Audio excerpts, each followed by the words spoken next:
Hey everyone. All right, we're on our conference finale panel. Thank you all for being here. Thank you to the Writers Guild of America for sponsoring this panel. It's titled The Stories We Tell, and is a look at, a deep dive into a conversation about what it takes to really push the boundaries of writing.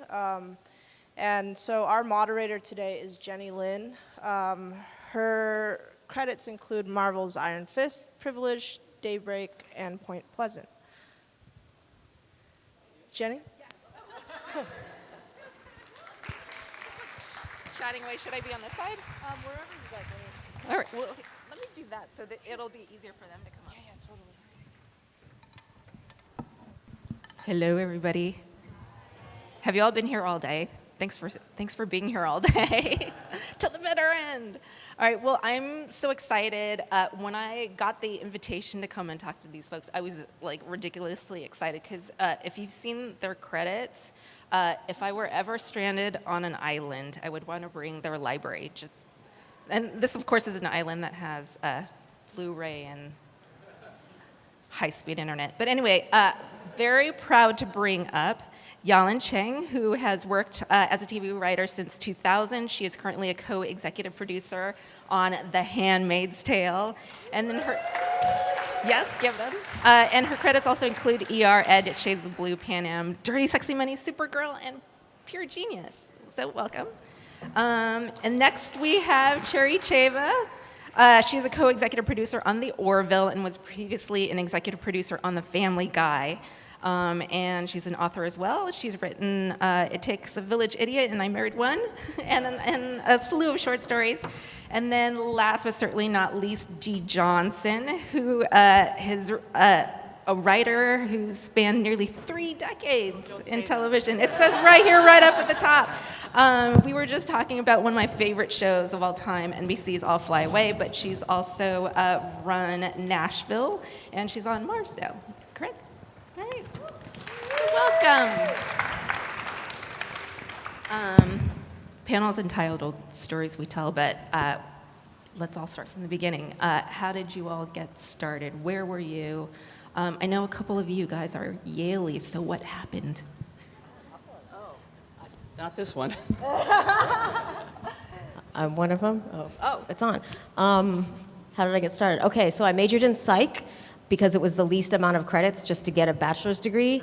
And then, because I'm Asian, my parents made me go to law school, and that was terrible. So then I moved here and got a job as an assistant at CAA and just kind of sort of did the assistant thing until writing happened. No, it was a much more longer and convoluted story than that, but that's like the short version of it. Cool. So wasted a lot of money, spent a lot of time paying off my student loans, and now this. Fantastic. How about you, Yahlin?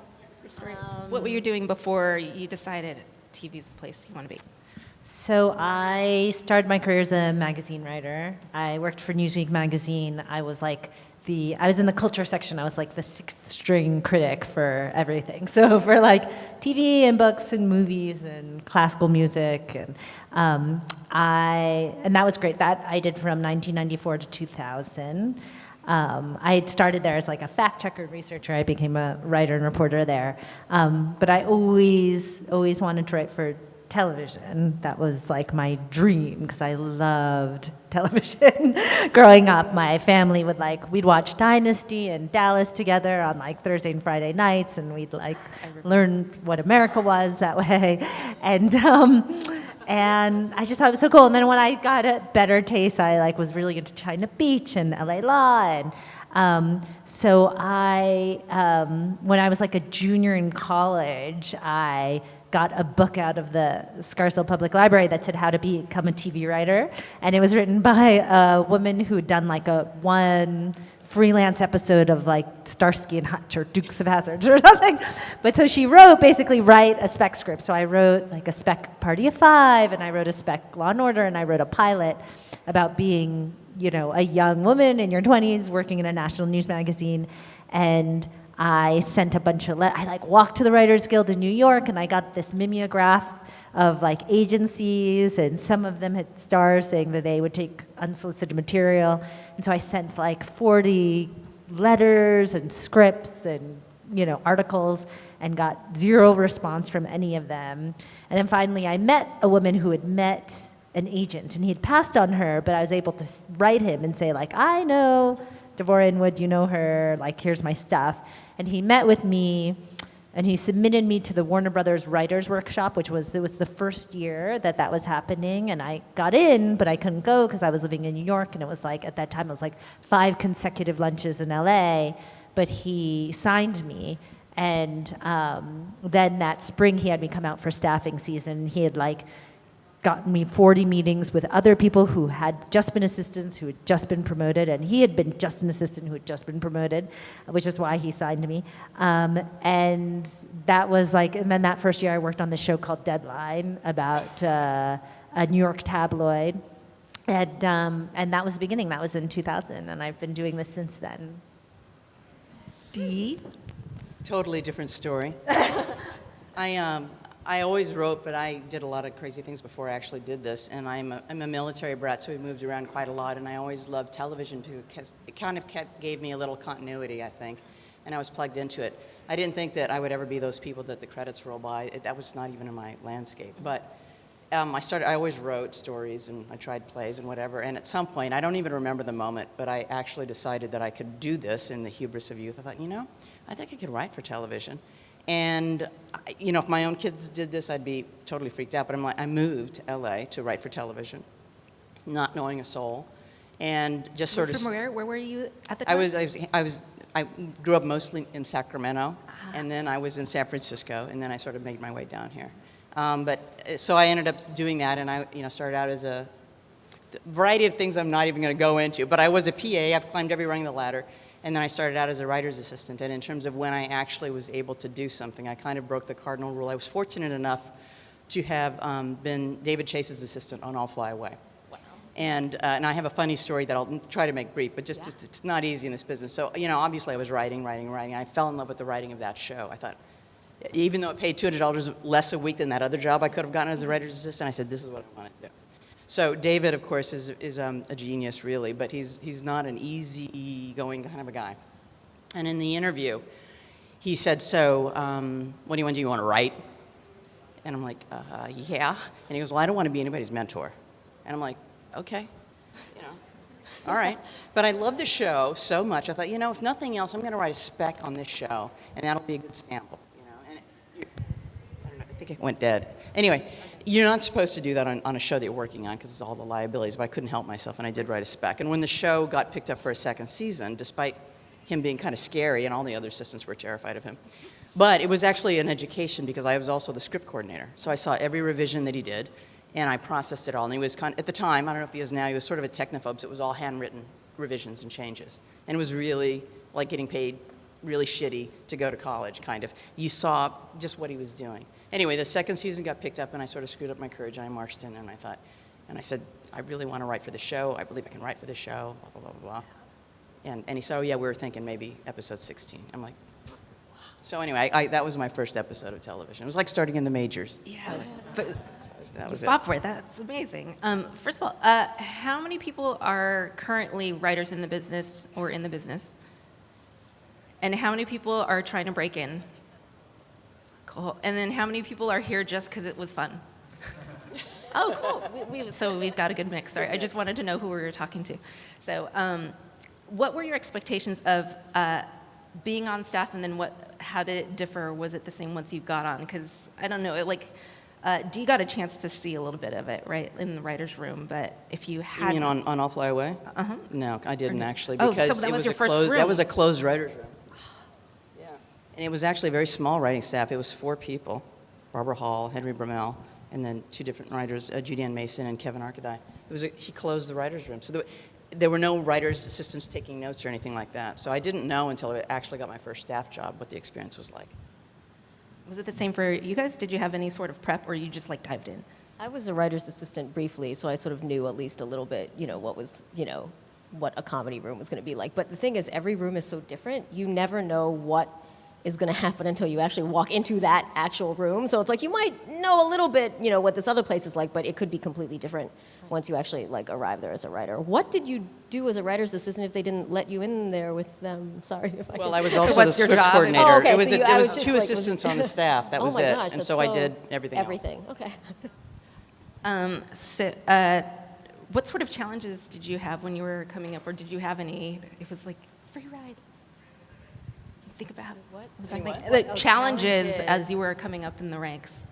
Well, I mean, it's sort of an answer to the whole writer's room thing too, in that I totally agree. Like every writer's room is different in the way that every family is different, and it becomes a family in both like the great way and like the dysfunctional way, and it really, so, it can be either like the best of times or the worst of times, and What are the worst of times like? And without like outing anybody, but like, how do you negotiate? Like, what's the size or color of those kind of challenges, and how do you get out of it? Especially if you're like lower level, right? You don't have a lot of power to kind of.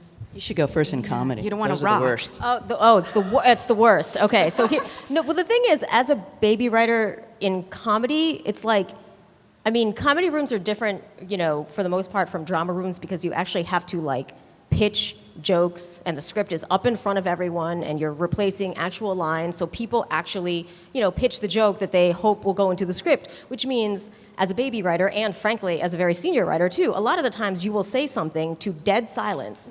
And you have to, you know what I mean? And it's great if you say something, people laugh or whatever, but there will be times when you say it and it's just nothing. And as a baby writer, because you don't have, the years of experience yet of getting over it and not, you're just like, oh, I'm fired. Oh, it's over. Like right now, so after a couple years, you have gotten used to it. Don't worry, in the next hour, you will say, things that people do like. But I think psychologically, a huge challenge for baby writers is to be able to just do that and not want to, commit suicide and quit the industry the first time that happens to you, because it will happen. So it's just sort of like knowing that you just have to be like, okay, well, moving on. There's going to be another joke on the next page, and we have to do the very same thing again. So you just have to sort of like get used to doing that over and over. It's kind of like sports, you know what I mean? Like if you missed like a bunch of free throws in a row, you can't let it affect the next thing. So you just have to keep moving forward. I imagine another challenge is, and we had talked about this in the back, being either the only woman in the room or the only person of color in the room or a person of Asian descent in the room. I mean, I think that the hardest thing about being on staff, and I've never run Dee's run lots of shows, so you should totally speak to that experience. I've never run a show, but I think that the hardest part of being on staff and a co-EP, which is like the level below EP, which is that. Yeah, actually, describe what a co-EP does for those people who don't. Well, you're just a writer Different on different in a shows. room, and sometimes it's different on different shows. Sometimes you're supposed to run the room. Sometimes you're supposed to rewrite other writers. You're supposed to support the showrunner in any way that they need you. So yeah, it can involve lots of different things. But everybody's job as a writer in the room is to support the showrunner's vision and to give the showrunner what they want, but also to support the showrunner and sometimes pushing them and giving them what they didn't realize they wanted, but is good for the That's show. Nicely put. And if they, I think what's, like I was saying to someone once, it's like you get paid you're a writer because you have something to say and you have a certain vision. And you get paid to push your vision and to advocate for it and say, this is what I think, and then you get paid to stop. Like, there has to be a point where you have to stop and just serve the vision of the showrunner. So I feel like it's like half your salary is to like know when to stop,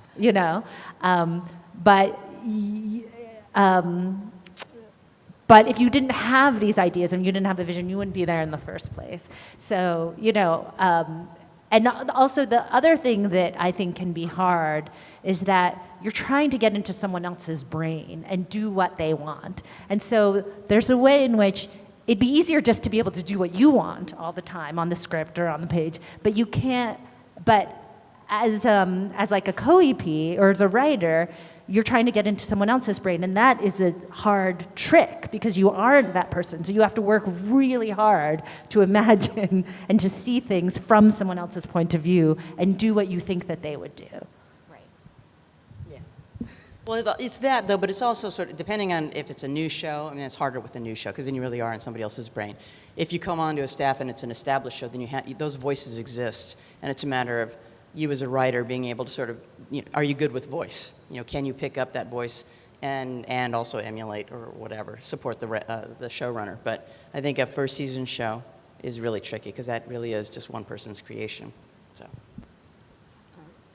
This is a good segue we had promised people that we were going to be talking about pushing boundaries. So since Yahlin, you had mentioned being in someone's brain, I believe you came into season 2 on *Handmaid's Tale. So what's that like when there's already been a season 1, everybody in the world is talking about it, who loves *Handmaid's Tale? I'm like obsessed with that show. So how do you come in and Jedi mind meld with them? Well, it's so interesting because on The Handmaid's Tale, Margaret Atwood lay out a very, very specific vision. And Bruce, my boss, his job was to interpret that for the screen. And what he tried to do was stay as true to the book as possible, hew as closely to the book as possible, which was, it turns out, the exact right thing to do. So for him, it was an adaptation and an interpretation of what Margaret Atwood meant in the first place. For me, coming on in season 2 is interesting. There was me, and then there were only 2 new writers. There was me, and then there was another consulting producer who was only there for about 10 weeks and then left. So really, I felt like I was the only new writer in the room, and what it meant was that there were a lot of award shows and parties that everyone else was going to except me, which was sort of great. I have to say the great thing about it was that I could just be happy for them. Yeah. I could just congratulate them all the time, and I could also boast about how amazing the show was. And I'm Asian after all, so I wasn't puffing myself up. I could just puff them up, which was great,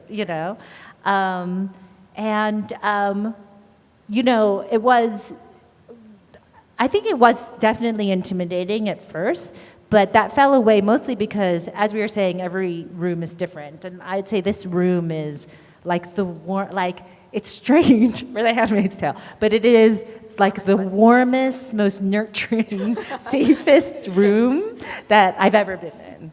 Good. That's really... Yeah, and so I think that maybe it has to be that. It just happens to be those are the personalities of the people there, and you have to go to really deep, dark places. And the other thing that has been great about it, in the vein of pushing boundaries, is that nothing is too crazy or horrible or brutal.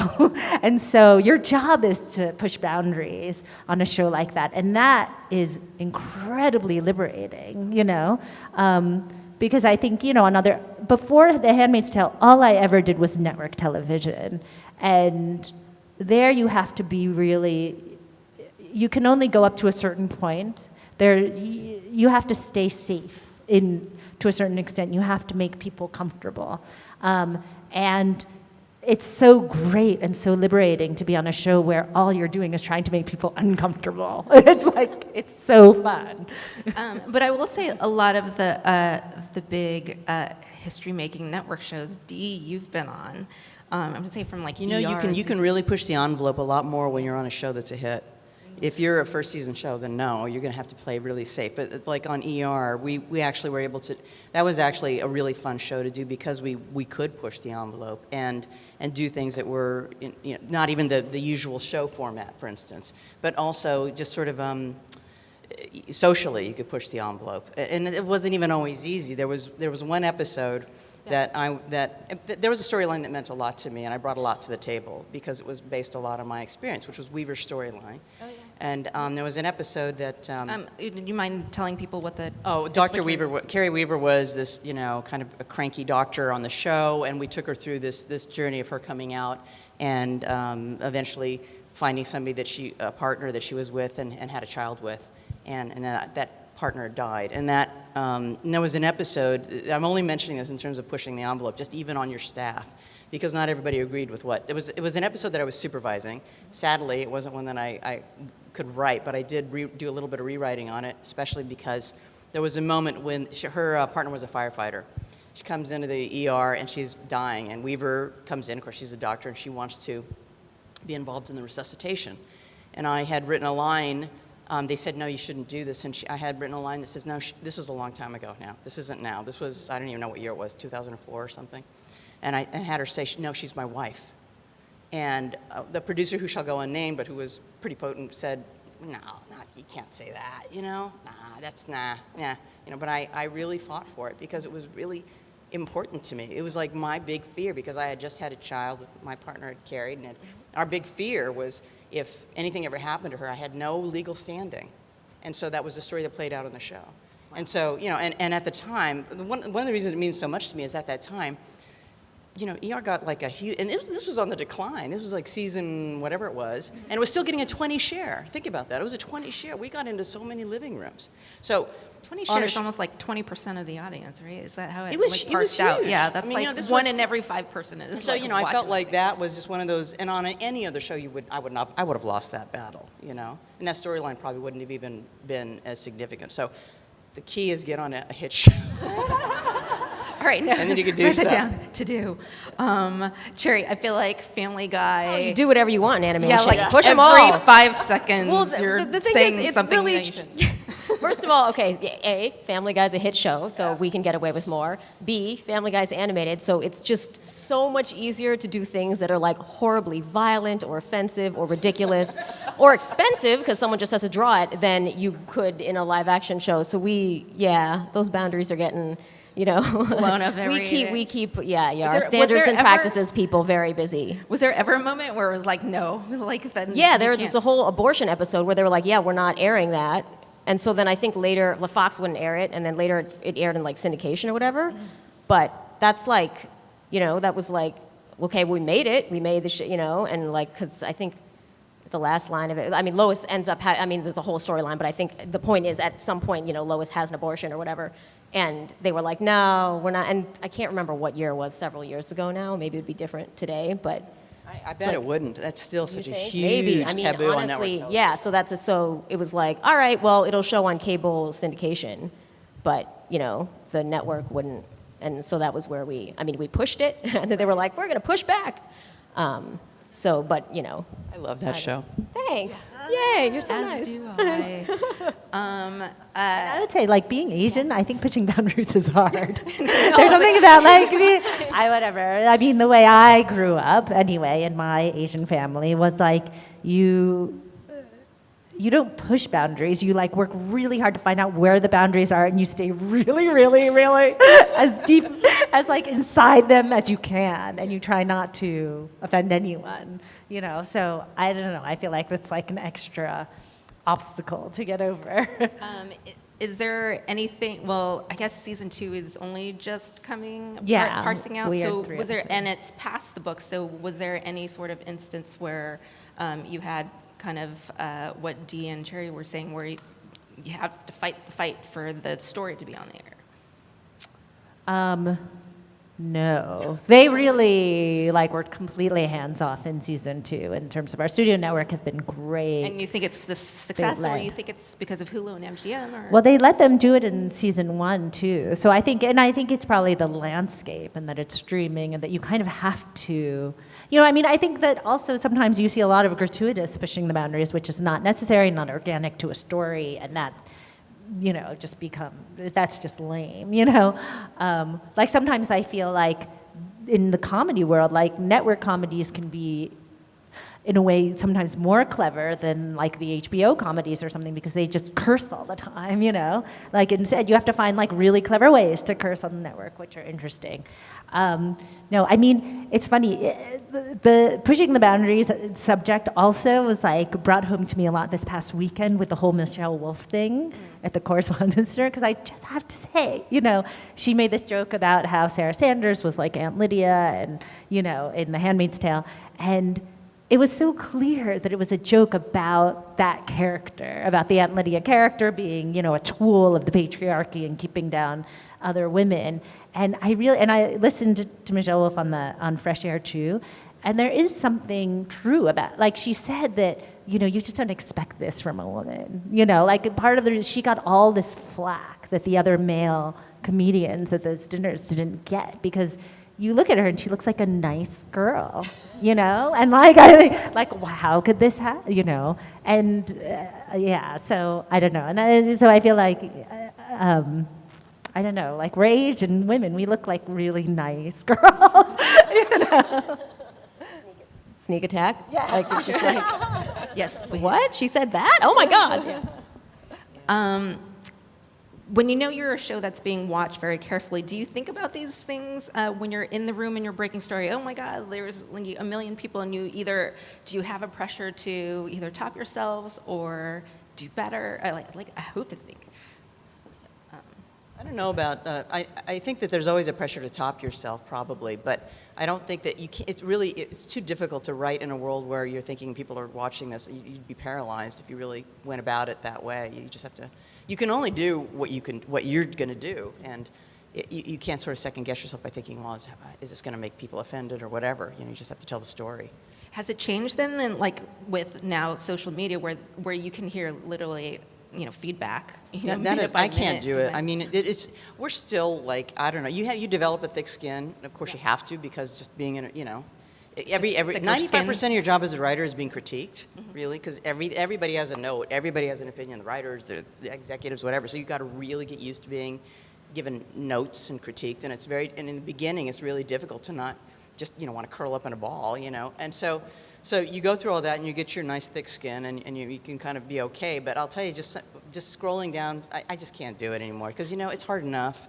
I don't need some random people just being really, really mean for like, what reason? You know, so no, I don't do it. On the Orville on season 1, we had an episode that we knew, like, even as we were breaking it, it was ultimately about like a baby having a sex change, and we were just like, welp, so we're gonna break the story and just make it end how we want to make it end, but it could be bad and it could be good, and we did not know what like the social media fallout of it was gonna be until it came out. So we were just like, but you know, and we just did it anyway. But it was like, that was something that even as we were breaking it, we were just like, we knew that something might happen, and it ended up being like positive, but we didn't know.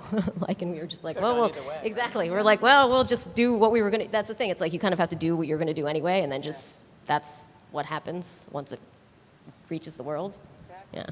I mean, one thing about topping yourself is that my boss, Bruce, on The Handmaid's Tale, also talks a lot about how people are watching, so like his kids and like everyone watches so much narrative all the time, so much narrative TV and film, that these rhythms of television and film stories are so predictable. Like everyone has a sense, like, oh, you see whatever the thing in Act 1, and you know in Act 4 that's going to be the murder weapon or whatever. Like there are. So in a way, I feel like we all have to top ourselves, because there are these like very predictable rhythms to narrative that we're used to, and I find that the way to make it unpredictable is to just like really, really tell the true story of who your characters are and what would happen, you know, like what would really happen and how they would really feel, and that actually will take you out of the formulas that have really been drummed into you by all the TV and film that we've been watching for years and years and years. Do you have a time limit on Hulu? I know Netflix will let you go for like hours, or it can be really short. No, and it's great. I mean, and that actually has been great too, that you're never like shaving off seconds or minutes to fit so that's, so that's great. I don't know, I just got a cut of something that was 71 minutes long. I was like, well, I wonder if we're really going to air 71 minutes of this one episode. I don't know. As you're talking about format, so now you're working on Mars, which has kind of a cool, it's like, I guess. Very, very unique and strange, but good, hybrid. Yeah, for those who haven't seen It's sort of explain it's on Nat Geo, and I only came in second season. I wasn't involved in season 1. And it is basically 75% scripted, 25% documentary, which is basically in support of the narrative.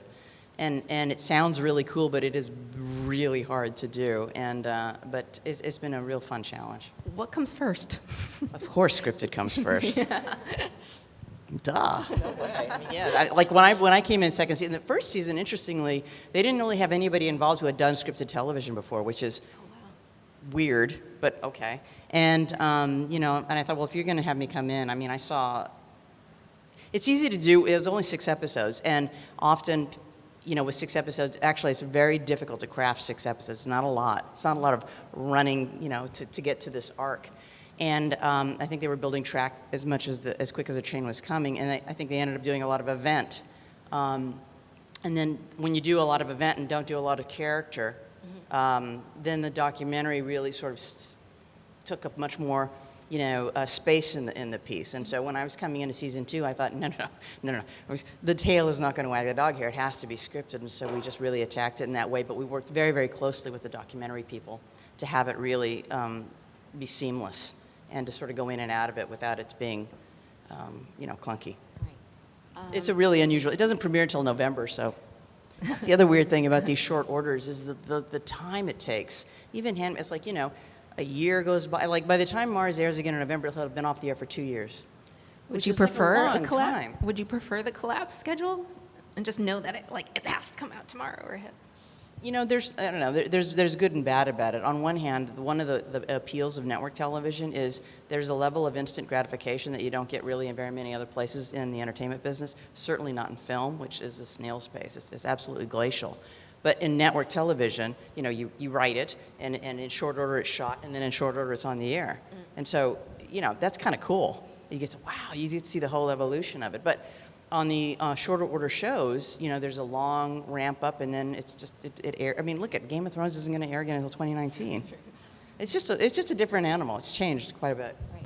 Speaking of different animals, so Cherry, you came from comedy in Orville, I guess. I mean, it's a 1 hour. Is it considered a comedy or a drama? Dramedy, I guess. It's honestly like when we started, I don't think anyone knew exactly what the proportion of drama to comedy was going to be, and I think people, being familiar with Seth's former work and Family Guy and all that stuff, they thought, and maybe and we thought it was probably going to lean more comedy, but then as it turned, as we sort of figured out what the stories were going to be, it sort of leans, I want to say, more drama now, and then with some sort of character comedy every once in a while.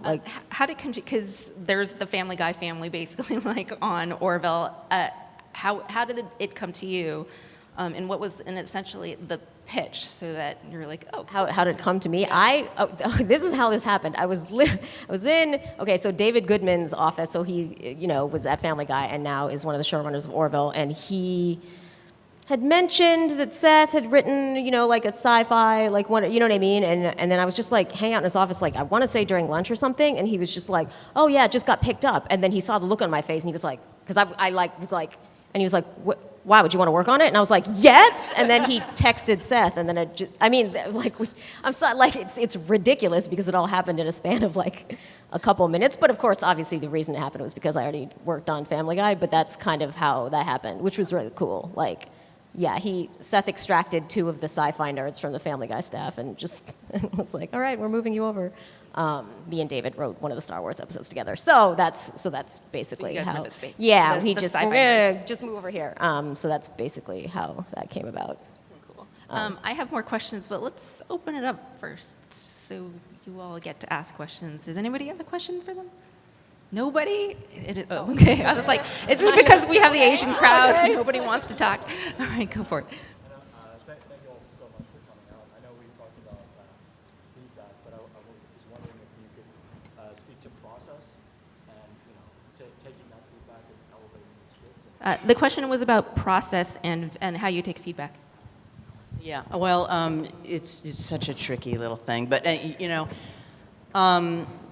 on any staff, I'm going to speak mostly to the network model, which I think still applies to some of the short order things. But typically you have your staff, you arc out the season, or at least big chunks of the season. As a staff, typically you break each episode, which is to say, I do anyway. I mean, every room is different, but I would say most of the rooms I've been on have been, you break every episode, which is to say you break each beat of each act. and you know, break all the act outs and everything else. And then whoever's assigned that episode goes off and writes it. They do an outline, and then they do their first draft, and they turn that. I mean, in each stage of that, you get noted. First, you get noted, well, depending on the room or the person, like, some people, like, don't send your writer's draft to everybody, and that can be really tricky. Do you do that over there? On ER, they used to do this, which is both cruel and helpful. On ER, the writer's draft would be disseminated to everybody on the writing staff, which is both good and bad. I mean, it can be, if it's not good and you get noted to death and everybody knows, oh my God, it's a shitty script and blah, blah, blah, you could just be totally devastated. I don't really like to do that.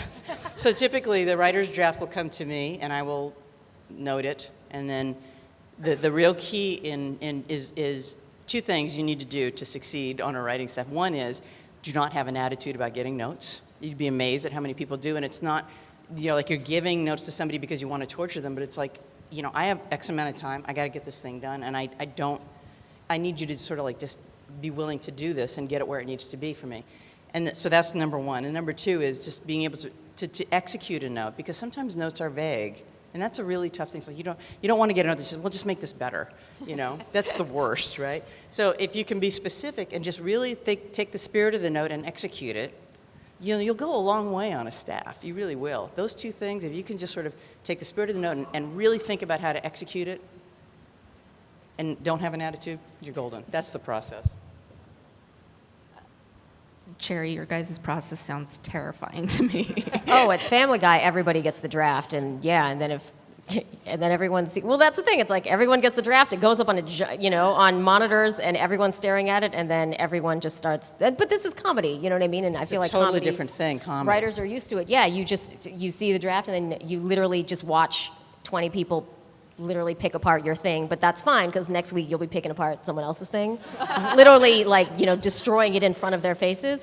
And you'll so get it's- your turn. It's fine. I know it's fine. So yeah, I guess it sounds rough, but also that's just what it is. It's the nature of the beast, I Exactly. guess. So you get used to it. I think that the thing that comedy always terrified me, because you hear stories about comedy rooms all the time. They're horrible. But I think that if you can sort of, if you can make your way in drama, you actually can have, and it's just a different animal. This isn't like a judgment anyway, but you can actually have perhaps more solo ownership of a script in drama if you are good and, you know, you can do it. Because, I mean, often in drama things can just be group written too if you're in a pinch, because you are under like a tremendous production, pressure. So sometimes, yeah, you'll split it up and somebody will write act one or somebody will do this storyline or whatever. But optimally, you do everything in your script. That's the thing you search for, is that, you know, you turn it in, you get notes, you execute the notes, and you get another round of notes from the studio and another round of notes from the network, and you do all those notes, and then it's actually your words that actually get filmed, and that's what you're shooting for, and it does happen. But sometimes it doesn't. A lot of times it doesn't. But it can happen in a way that comedy feels to me like it is so much the room Much and rarer. punching up jokes. And Much whatever. rarer. Yeah. It's know, very so- much a group process. Yeah. I mean, when do you drama know is a when- group too. It is the fun thing about television, which is I think so different from feature writing, which is being a writer is lonely under the best of circumstances, but feature writers are really alone. But television, it's a really collaborative thing. And in the right circumstance where you don't have a toxic room, it's actually a lot of fun. It's nice. You know? get to And actually go, oh my God, I'm getting paid to put on real clothes and leave the house. Yeah. I mean, I think what would be hard for me on a comedy is like that I need time to think. You know, I know that in comedy rooms you have to come up with a joke right away and you have to pitch it right then and there. And on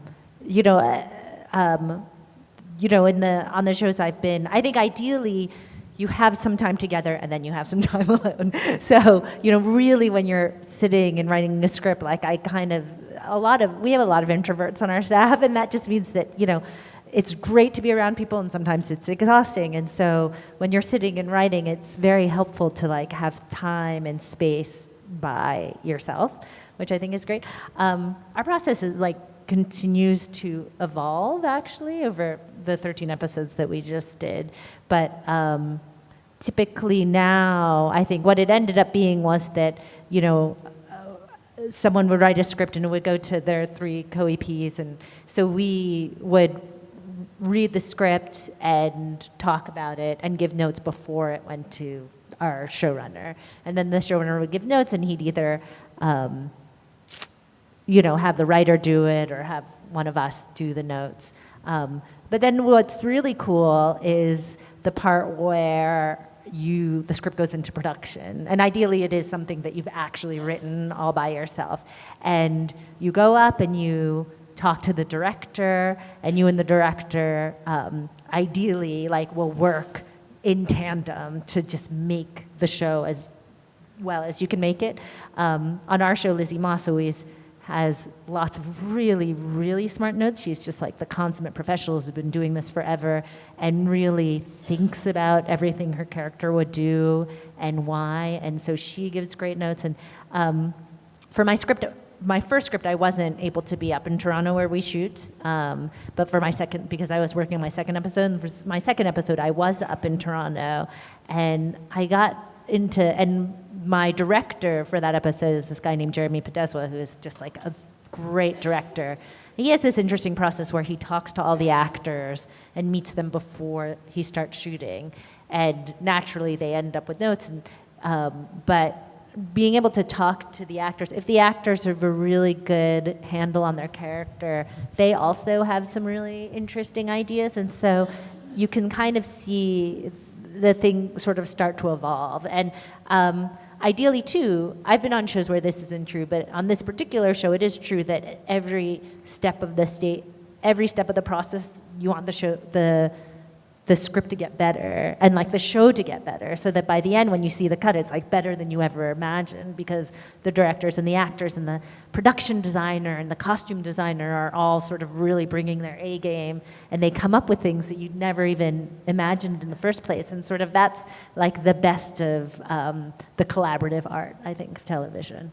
Excellent question. All right. How about you? Yeah.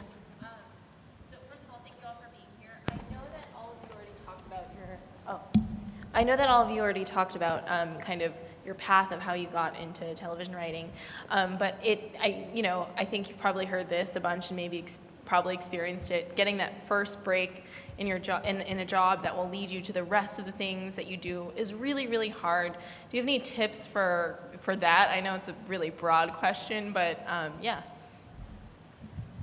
It is hard. I mean, it's like there are two huge canyons that you kind of have to leap. The first is getting an episode. And there are a lot of people that got a single episode and nothing else. I mean, it's just really, really competitive, obviously, and hard.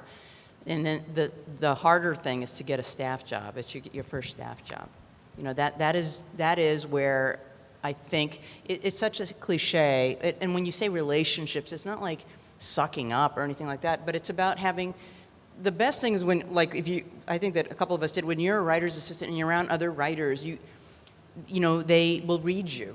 I mean, it's kind of a drag, because it's like everybody wants you to read their script and you just want to blow your brains out. But you do read some people's script, and you can be encouraged, and you can grow, and they know you. And maybe if I'm on a show and I'm looking for a staff writer, which is the lowest level of on the writing staff, I'm like, if I see talent in that person.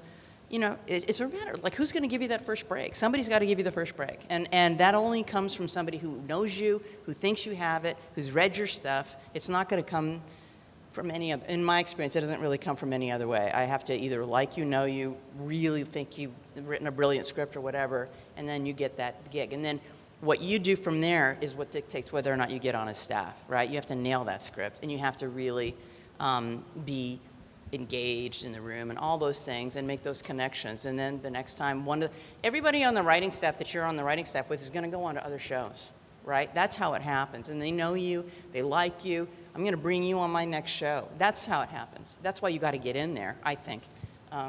That's one of the best ways. Yeah, I mean, being an assistant, that's true. You making connections, that's a very organic way for it to happen. I feel like a lot of people are worried about networking or that kind of thing, but even getting a PA job or something, it's then you're coworkers with them, and then it's just much easier to ask someone to read your script or whatever than by cold calling or sending scripts to agencies or whatever. You're never going to get an agent. You never get your. Sorry. You never get, your agent will never get you your first job. You will get your first job. Yes. Yeah, that's completely true. And all of those connections, anything can be something. Like you were saying how you came up in the Warner's, you did the Warner's thing, right?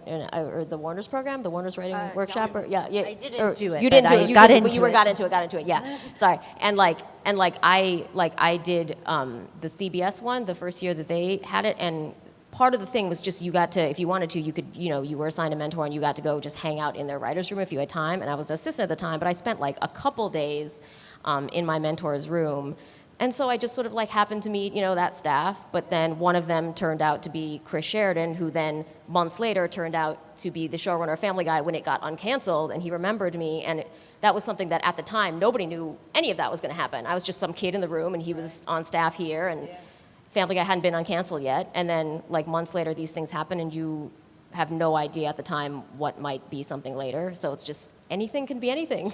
Yeah. When I first staffed, my first episode was All Fly Away, but that was just an episode, and then the show got canceled. And then it was so antithetical. So I go from All Fly Away, which is basically To Kill a Mockingbird, but I had worked with this guy as an assistant on a show called Equal Justice, and he had gone on to the original Melrose place, and it was in their second season, and they needed a staff writer.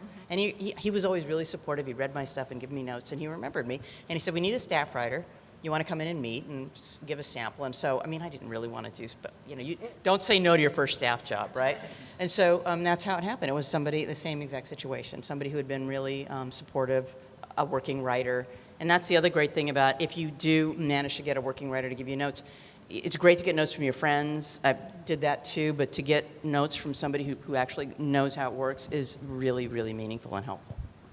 I'm going to attempt to answer this question, but the truth is that I feel like the assistants on our show know so much better, because like if you're starting from zero and you don't know anything or anyone, like what do you do? There are these great fellowships that I think everybody in this room would qualify for diverse candidates, and like CBS has one, Warner Brothers, Disney, there's the Coalition for Asian Pacifics in Entertainment, NBC Kate, Writers on the NBC, yeah. So I feel like, when I was starting out, these things didn't exist, but now there are all these great places that you can apply. So I think that's definitely a way. I have no idea how you get a PA or a writer's assistant job. I don't know. I don't know how you do that. It's word of mouth.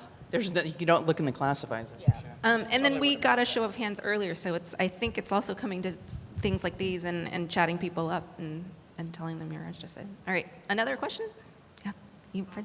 When Reed Moreno won the Emmy for the best episode, do you guys know that those episodes are that good, or just was it like Hulu would say, hey, we might win or something like that? Did anything change about the award process when when you win something like that, or when something changes big for the show or something like that? You mean does something change as a result of winning awards? For the network and everybody else, Yeah. expectations and stuff. Get baskets. Yeah. Oh, yeah, you get a ton of gift baskets. It's like there are so many baked goods and cookies and cakes that come your way. Let's see. I feel like creatively, just like the nuts and bolts. I mean, I think one of the great things about writing is that no matter how many accolades you win or whatever, how much money you make, like you still at some point are sitting in front of a fucking blank screen and you have to bring it. You just have to bring it. And, it doesn't matter, like if you've won awards or not, I think that there were a lot of expectations on season 2 that, and I was actually amazed at like the grace and poise of the people around me and not being intimidated. I mean, what Bruce, my boss, would always say is like, well, we're the same people who did season 1 and then won all these awards, so let's just go at it. But then, the actual work itself, the nuts and bolts of work are the same, which is, what would these characters do? What's the story we want to tell? Like it's still always the same. So I think that's great. The other thing that's so interesting is that people are successful and then they fail. People like create amazing shows that last seasons and seasons, and then suddenly they can't get another show on the air. Like it's not so great, but it's but you're constantly humbled, which I think is interesting, I don't know. There's You're not a always lot of wondering if you're resting gonna on your get another- laurels. The whole nature of the beast is it's a very sort of gypsy-like existence. You never know what your next gig is going to be. It's very difficult to plan your life because you can get hired on a staff and it goes down in 3 episodes. Boom, you're out of work again. You got to pound the pavement, find something else. It's a very insecure business, and you have to, if you want to go into it, you have to know that. And it's just, so yeah, it keeps you humble. Yeah, you're front. Thank you for everybody sharing your stories. Jenny, I'd love to hear your story. Like, too. I know. here. What's your, I wanna hear too. I grew up here in Southern California and knew very early on. I was a latchkey kid, which means my parents were working all the time, and it was just me and the television set. So I knew very early on that I wanted to be in television, but I didn't know that I was going to be a writer till much later. So I went to school in North Carolina and came back and just built a resume through internships. That's another way to break into. And I feel like those are much easier to get because everybody in Hollywood, I mean, they love free labor. So you can start there and build one. And I did every job known to man. I've been a set PA, I've been in post-production, I've been in development. And finally, I got a call from a friend of mine saying, do you want to help me go run Joss Whedon's company? So that was my entree into television. So I was there on the executive side of things during Buffy, Angel, Firefly, and Serenity. And I think that's basically the best television academy I could have gone to. And so when I wrote my first spec script just as my sample, the executive producer of Buffy the Vampire Slayer hired me. Her name is Marty Noxon, who's like fabulous showrunner right now, very prolific one. She hired me for her show Point Pleasant. So that's me. Next, back there. How about you in the hat?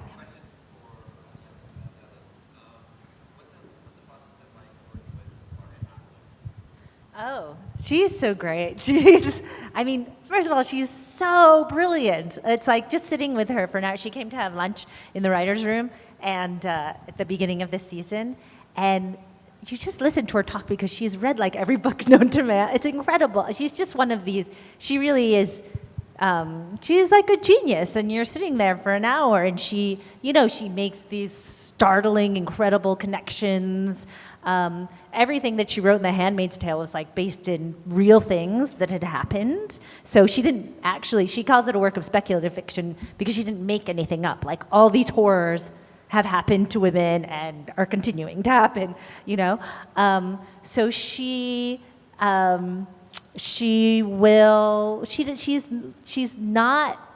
amazingly hands off. The other thing is that she's like an expert in getting The Handmaid's Tale adapted. So it's been a ballet and it's been an opera and it was a movie and all that stuff. And so she really like gives it to you to do with what you will. And she's never said no to anything. She's not really, she's like in the loop as much as she wants to be in the loop, but she never demands anything. She's just like a dream. She's just a dream. She's just enjoying herself. And she has so much of her own stuff going on that it's almost like, I don't know, she's not micromanaging the show or anything like that at all. She's there as much as we want her to be, you know. More questions? How about back there?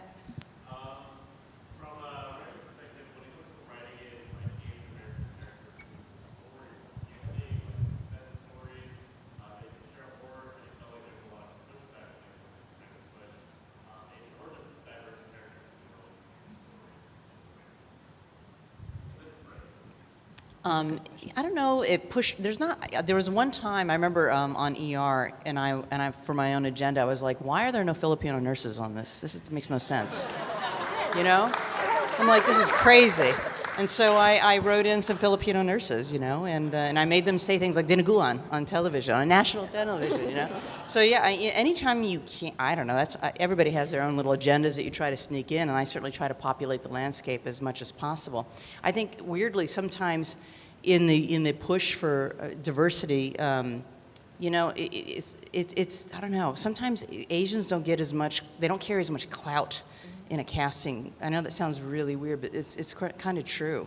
It's like of all the boxes that you can check, it's like, well, you know, they can't, I don't know. I have found that to be the case often, that it's like, Asian, okay, but maybe open it up even more, you know, whatever, you know, and it's an interesting thing, but I definitely try to push the envelope wherever I can. Yeah, no, that's a great question. That leads to one of my questions, which is both now that you're either in the positions to be able to hire or influence hiring, do you think about diversity on your staff and try to try to get that on your staff, and then also on your crew, and then on screen as well? I mean, I feel like it needs to go top to bottom, right? Oh, yeah, we're always trying to get more diverse people in front of and behind the camera and in writers' rooms, and but absolutely. That's like, I don't know. I feel like I was talking to a showrunner who, about hiring diverse writers, and he was like, every year I see the same list with the same people. Like I don't know. I feel like the diverse writers are really in demand now. I don't know. That's how I feel. That's what I think it's certainly changed. It's gotten a lot better. We were talking backstage, and it's like the only staff I've ever been on with another Asian writer is when I was on with Yahlin on ER for like a couple of seasons that we were both there at the same time, and that was it. But it has gotten better. But every facet, I think that we just need to have more of a push and just got to get your door in. There are many more Asian writers now than there were certainly when I started. But I have never met an Asian editor, which is, come on, guys, become editors. Do it. Just get in there, or even on the crew. I've rarely seen anybody Asian on the crew, and I don't know why that is. I mean, you try, but oftentimes when it comes to crewing, it's the line producer is sort of farming out and finding people. That's not typically my purview as a showrunner, unless I make a mandate to say, absolutely make sure you find a bunch of Asian people or people of color, whatever. But it's difficult, and I think that people just need to start getting in it and start exploring these other avenues. I mean, it's great that there are more writers, but like, I can't believe that I've never had an Asian editor. I've never seen one. Have you? I'll refer to you a few, actually. Yes, I do. Somehow I know many editors and Asians, so I will send them your way. Because really. See, this is how it happens. You want to know, like, how this is how it happens. I think one reason why it's been so hard to increase diversity, even though there are these sort of external pushes to increase diversity, part is like an affirmative action problem. When you are a diverse candidate, people kind of think like, oh, you're here because of your diversity, which sucks, The other thing is like the nature of a writing staff, again, is, sometimes you have a dictator at the top, and as I said, your job is to get inside that person's head. Well, that person who's doing the hiring, who's the showrunner, kind of wants people around him. It's usually him who think like him and make him comfortable, and people who look like him. And so that is a challenge, I think, for minority females, certainly. Wasn't there even a reference on Family Guy that you were the only woman on the show? Oh my God. Okay. I wasn't even, and these things, I wasn't even, P.S., I was in another room, like the Family Guy room is so big, it's like 20-something people. Usually you're all divided in other rooms. So I wasn't even there when this happened. But yeah, they made a joke at the end of the episode that was just like Family Guy written, but it was like probably some sort of joke, like some sort of anti-woman joke. And then the joke on screen was just like Family Guy written by, and then it went women, men, and under women was my name. And then under men, they scrolled all the other guys' names because I was the only woman on staff. And then here's the part that they cut because they were scared to point a light at this. And then it was another thing about minority people or people of color, and then they did that again, and it was just like Family Guy, like writers of color, me again, and then white writers, all the guys again, and then they cut that because they were scared or whatever. I think that's what happened. Well, at least we need to bring that is fun. I wish they'd done it. No, it was like, yeah, but it was like depressing because you know what I mean. It's like when you're there every day, you're like, oh, my coworkers, whatever, and then as soon as I talk to anyone else about it, you know what I mean? I'm just like, and then having to say that out loud or hearing anyone else say, you're like, oh, that's ridiculous, So, yeah, that was us illuminating how ridiculous it was for ourselves. Wow. Sorry, I thought I saw a hand of someone who's an editor. There you go. There are your editors, Dee. All right, next question. Resumes. How about you in the pink? What's one of your favorite TV shows that you're watching nowadays? like right this second, or this just on? You know what's really funny is I'm really the worst about I'm the this wor- question. yeah, that's what I'm because, like because right this two, second or two that's things on, 'cause happen it's for like, me. yeah. One is either I'm so envious, why can't I be on that show? Or I can't believe they made this. So, but Right it's this really- second, I'm watching Killing Eve. I'm watching that too, actually. Oh my That's God. great. Let's I'm talk about enjoying it after this. Okay. Because of course, Sandra. Oh, yeah. Right, no, yeah. Yeah, I mean, I really like The Crown. I like The Crown too. I love The Crown. There was a show called An Honorable Woman a couple of years ago, which was Maggie really Gyllenhaal, cool. right? Yeah, that was great. I don't know. Sometimes it feels like homework, honestly, though, when you're watching. I have to really kind of get into the right mindset. So and I'm also a horrible person to watch it with, right? So if I'm at home and, you just have to zip your mouth because you're going, oh my, that cutting pattern. Oh, God, you can tell, Jesus. Obviously, they cut to avoid this or that or the other, so that's no fun for anyone. But that's how you know a show is good, because you know a show is bad when you're Watch and you see that stuff. you're thinking the root, like sometimes I'll watch a show and I'll go, what was happening in that writer's room? Like you see the index cards on the board in your mind and you're like, this show, and that means that you are totally out of it. Right. Like you're breaking it down, you're going, yeah. That's true. So I already got the sign that please wrap up. Oh. But before we leave, do you have any sort of final piece of advice or thoughts, or even just an ask of all these fine people here today? Just get in there and do it. I mean, really, you just have to get in there and do it. And I think the best way is to just try to get in there and meet as many people as you can and be in a place with other creative people that feeds you in a way and will keep you going, and you'll meet other people who will hopefully support you and be really good. And remember, you only get one first impression. So if you give somebody a script, please, please, please make sure that it kicks ass. Because if I get a script, and it happens all the time, you're like going, and it's horrible because I'm a writer. First 10 pages, I don't want to be that person, but when it's staffing season, you literally get stacks of scripts to read, and I can't. There's not enough time in the day to read every script. So if you don't, and it's horrible. I hate even saying this out loud because I'm a writer.